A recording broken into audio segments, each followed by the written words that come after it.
Really important. Last thing here is urgency phrases. I need to do blank appointments by blank, and it should be no more than like 2 or 3 days in the future. All right, so Mrs. Jones, I need to do 7 appointments by Monday in order to stay on track for my scholarship. Okay, and maybe it's Saturday or Friday. Okay, so that way they don't put you off. People by nature are procrastinators. All right. How about next week? Okay. Well, can you call me next week? I go, Mrs. Jones, I would love to call you next week. However, I need to do these 7 appointments this weekend, or I might not even have a job next week. So now I don't want to mess up your schedule, all right? So you're always respectful for the schedule. This is what I used to always say to the I'm busy objection, or next week. Which Jones, I would love to see you next week, but I really need to do 7 appointments this weekend, or I really won't even have a need to call you next week. Now, the last thing I want to do is mess up your busy schedule. So I'm doing appointments from 6 a.m. in the morning on Saturday till 12 midnight. Okay, so is there any way you could squeeze me in, and squeeze me in is a good phrase, between 6 a.m. and 12 midnight? On Saturday, all right? And they're like, wow, okay. And this lets them understand that you're serious, all right? So that you're serious and you want to get it done. So that's how it goes, all right? So make sure you're using urgency phrases and you're talking about right now. Along that line is don't even bother with call me backs, all right? So if a person says call me back, I remember Joe Ginelli telling me that his manager used to, if the customer said call me back and he hung up the phone, he would just cross them off the list, all right? Because I'm not going to go through the whole psychology of it, but if they're telling you to call back, when you call back, like if they say, if it's a Friday and they say, can you call me back on Monday? And you call them back on Monday, now you start there, you're like, oh, hey, it's me. And they're like, who are you? Oh, you're the person I put off. I don't know what you want. No. Okay, or call me again, all right? So once you hang up the phone, you have to accept a yes or a no, all right? It's just like making a sale. Miss Jones, if you don't buy, I'm cool with that. I make my my base pay and I can move along. If you buy, that's great. You get a great product. I make more money, and that's fine. But oh, can you call me back next week? I want to think about it. Saying no, Miss Jones, I don't want to keep calling you back. Well, it's the same thing with the phone, all right?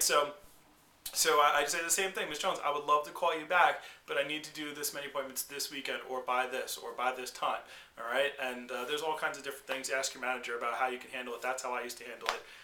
You can do the whole, Mrs. Jones, well, when Monday, so you're saying you're free on Monday? Yes. When would you be free for me to call you, in the morning or the evening? Oh, the evening. So around what time? 6 or 7? 7. Okay, so you're going to definitely be home on Monday at 7? Yeah, okay, hold on, Ms. Jones. Let me write that in my schedule to call you back on Monday at 7. You know what, Mrs. Jones? I actually was looking at my schedule here, and I'm going to be in the area on Monday anyway. If 7's good for you and you know you're going to be home, instead of me calling you and set up for a different day, can we just do it 7? And by the way, Miss Jones, after like 15, 20 minutes, if you don't like me or my mom dresses me funny, you just spin kick me out the door and I can get it done really quick. How about, can we just do 7? Now they can't say I'm not going to be there because they already said they're going to be there. Okay, so that's another way you can handle call me back as well. Now here's another key thing. Don't start your phone times with calling people back, okay? It's going to put you in a negative. I'm telling you, 1 out of every 20 people you'll actually get an appointment with on the people who said, well, call me later or call me back. And you always want to call them right away because you think that they're really going to set an appointment, and they didn't. They just put you off, and now they don't want to talk to you the next time. So don't start your phone times with call me back people. It's not good. Reps always want to do it, and it puts you in a negative frame of mind for your rest of your people. All right, and the last thing I'll cover here is firming up your appointments, okay? Extremely important you firm up your appointments, okay? Especially in your fast start, because when you're seeing people you know or kind of sort of know, they don't see it as a job yet. It's just you, and you can come by any time. So they tend to blow you off more, and because you don't make it serious, right? So I'll quickly, if you want to write these down, I'll give you the 5 key steps of firming up. I'll actually do it for you. I'll role play it right now. So, Mrs. Jones, so can I stop by at 5 or at 6 o'clock be better for you? You know what, 6 sounds good. Oh, great. Hold on, Miss Jones. Now, you can't see normally I'm on the phone. Hold on, Miss Jones. Okay, so I'm going to put you in my book, all right? So we got 6 o'clock on Friday. Now, Miss Jones, should I put you in pen or pencil? Okay. Oh, you can put me in pen. Great, so this is a different time. All right, so Mrs. Jones, M-R-S... Jones. All right, great. All right, and you live on 14 Maple? Awesome. Okay, 14 Maple Drive. All right. Great. Mr. Jones, this helps me so much because I need to do 5 appointments that day, and you're my third one. So now I only got to get 2 more, and I can stay on track for my scholarship for that day. So I really appreciate it. And by the way, Mr. Jones, do you have a penny laying around your house somewhere? Yeah.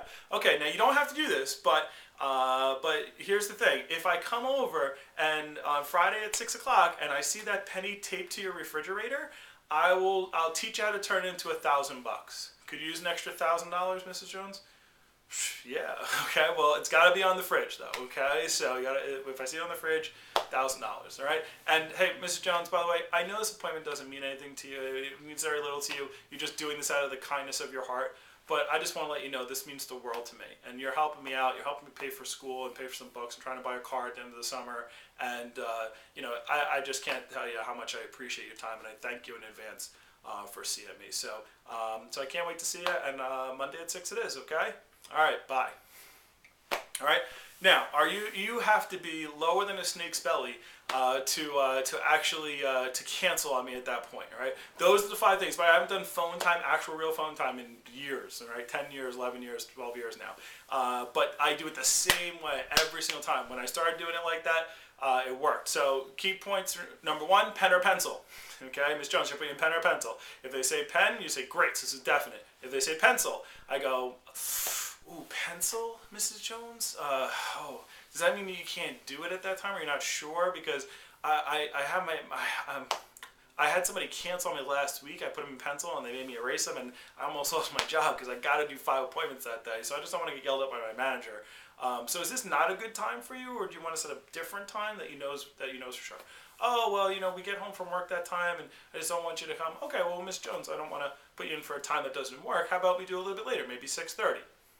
That works? Okay, pen, all right? So that's just nailing down, it's in the book, all right? So step number 1, pen or pencil. Step number 2, always you say their name, okay? Spell their name, all right? So Mrs. M-R-S, okay? And what that does, it gives them a visual in there through the phone. You're giving them a visual of you writing their name in a book, okay? Even if you're not writing their name in the book, you always do that, all right? So you just spell their name, all right? Real slow, and then the address, all right? And even if you're not writing it down, they visualize you writing it down, and then they go, oh, this is real. This is an appointment, okay? So they're very important. Step number 3, give them a number, all right? Miss Jones, your number blank of blank, all right? I got to do 5 appointments, and you're number 3. I got to do 2 appointments, and you're the 1. I got to do 8 appointments that day, and you're number 8, okay? So it doesn't matter what the numbers are, but it's telling that customer, I got to get this many done, and you're one of those, so you can't cancel on me because it's a part of my job. Pretty simple, all right? So, and if you're not there, then I can't do the 5 that I said I'm going to do, all right? So this makes it more firm in their mind.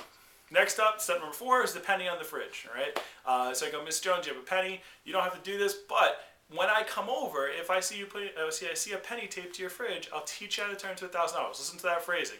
I'll teach you how to turn it into $1,000. Don't say I'll give you $1,000 because you're not going to do that, all right? So when you get there, what you do is they point to the penny and you give them the $1,000 shopping spree chance. And you say that's how you turn into $1,000 just for seeing me, all right? So so that's how it goes. But here's what they do. When you do the $1,000 thing, they stick the penny on the fridge. They tape it on the fridge right after they get the phone with you. And then what happens, her husband goes to the refrigerator later, gets some food. He's like, honey, why is there a penny taped to our fridge? Oh, don't worry, this kid's coming over at 6. And then they have kids. Oh, Mom, why is there a penny in the fridge? Don't worry about it, somebody coming over. Oh, Mom, why is there a penny in the fridge? Don't worry about it, all right? So every time they go to that fridge, they remember that, they see that penny there, and it reminds them that they have an appointment, okay? So that's the whole point of the penny on the fridge. And you'll be amazed when you do that, as soon as you walk in the door, how many people will be like, oh, come here. There's the penny, okay? Because they've been seeing that stupid penny on their fridge for 2 days, and now they're sick of people talking about it, and they want their $1,000, all right? So that's how you do that. And then step number 5 is you thank them a lot, okay? You thank them like you lost your wallet or your purse, okay? And they found it, and you had $1,000 cash in your wallet or purse. You know, you went and cashed your check, and you put it in your purse or your wallet, and you lost it. You lost it at a bus stop, or you dropped it somewhere, and they brought it back to you with the cash inside, okay? That's how much you thank them. If somebody brought you $1,000 cash in your wallet, you wouldn't be like, oh, my wallet, oh, thanks. You know, that's it. You'll be like, oh wow, oh, thank you so much, right? Like you would do your best to make them feel like a million bucks, right? It's the same thing when you wrap up the phone call. Because when they hang up the phone, guys, they when they hang up the phone, they're either gonna say, I don't know what I just did. Like some reps, they'll get the appointment. They'll be like, oh, tomorrow at 5, and the customer's like, yeah, 5 sounds good. Like, oh, okay, good, bye. All right, thanks. I'll see you then. And they hang up as fast as possible, and the customer's like, what did I just agree to? And then they don't. Then magically they forget. Okay. But if you make them feel like a million bucks, oh, Miss Jones, hey, I know this appointment doesn't mean much to you, but it means the world to me, and you don't even understand how much you're helping me out, and this and that. And I can't wait to meet you. I promise you, I'll be in and out before you know it. But you're gonna love it. And we're gonna have a great time.